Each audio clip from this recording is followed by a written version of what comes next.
That's fine, but I'm asking you about the wealthy and how much higher you would make it. You said you don't agree with 70%. What would your number be? In the campaign in 2016, we talked about 52%. All right, so 52%. So would you be willing to pay 52% on the money that you made? You can volunteer. You can send a check. Oh, you can volunteer, too. We have a... But you suggested that that's what everybody in your bracket should do. And Martha, why don't you give? You make more money than I do.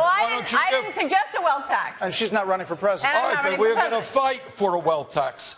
And we're going to demand that we end the absurdity where major corporation after major corporation. You know what? In this tax bill that you are defending, families like the Koch brothers, of course you're defending it. Families like the Koch brothers get billions and billions of dollars in savings. That is absurd. Trump wants to repeal the entire estate tax, huge tax breaks for billionaires. There is a new study out showing at least 60 companies have reported federal tax rates for 2018 that have amounted to effectively zero. So does Elizabeth Warren have a point? What do you think? Yes, she does. Well, she has a point, but it's kind of the wrong point, if you will. She has many points, of which we can all classify into the populist, soak the rich. It's all part of the same general argument. I think Elizabeth Warren thinks that because Amazon pays no taxes, that allows Jeff Bezos to have a giant yacht, like he's walking around like Daddy Warbucks.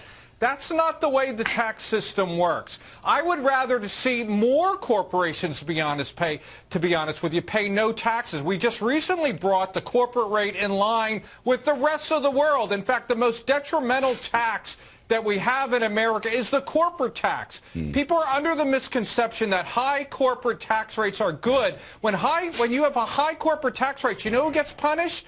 The workers at the company, the growth of the company, the people that are consumers of the company, because Amazon is all they're going to do is pass that higher cost in the form of taxes onto either less growth, less distribution center, higher costs, or less efficient system. Amazon and Bezos don't really care what the tax rate is personally. That's where Elizabeth Warren is confusing things. And I think Senator Warren forgets the fact that capital is mobile. She says this plan over a decade would bring in $1 trillion.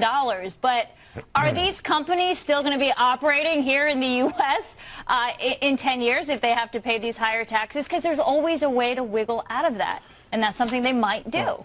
Well, I don't want to be in violent agreement with everybody, but I'm in violent agreement. But the only thing I think will end up happening, which I'm a little fearful of, is almost like an alternative minimum tax for corporations. Not necessarily a profit tax, but they may get hit with, okay, you paid zero taxes, but you do a ton of business in the U.S., you may get hit with a corporate AMT, which, again, I'm worried about. Because, remember, taxes are a price for services.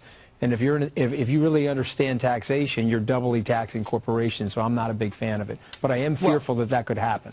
It's interesting because we're passing up an opportunity to comment on politics here, which is why is Walmart aligning itself with Elizabeth Warren now? Because we know the answer, because they have an opportunity to take a shot at Amazon. Where I agree with everyone is that what she's ignoring, what this argument ignores, is that the employees of Amazon and the investors in Amazon, they absolutely pay taxes, whether it's income taxes or corporate taxes. That said, we should be able to agree that loopholes are ways for companies and others to cheat.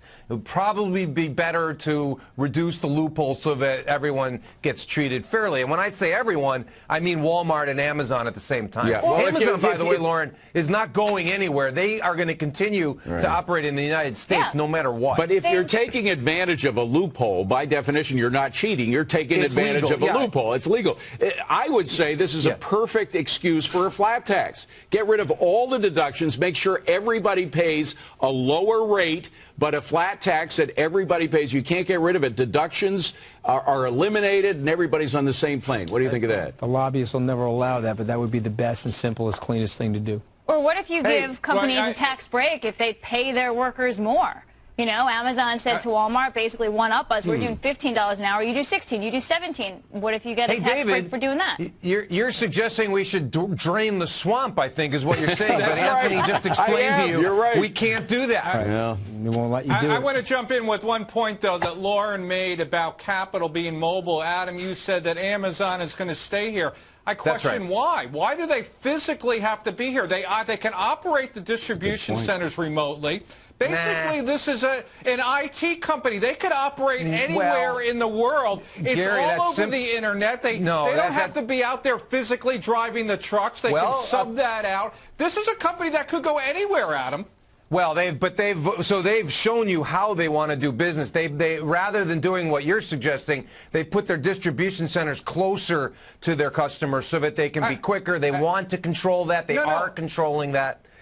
By the way, I agree the distribution centers have to be here, but the corporate headquarters and where they pay tax from could be anywhere. Basically, this is an intellectual property company. They could be in Taiwan. They could be in Australia. They don't have to be here as long as the internet speed is fast enough.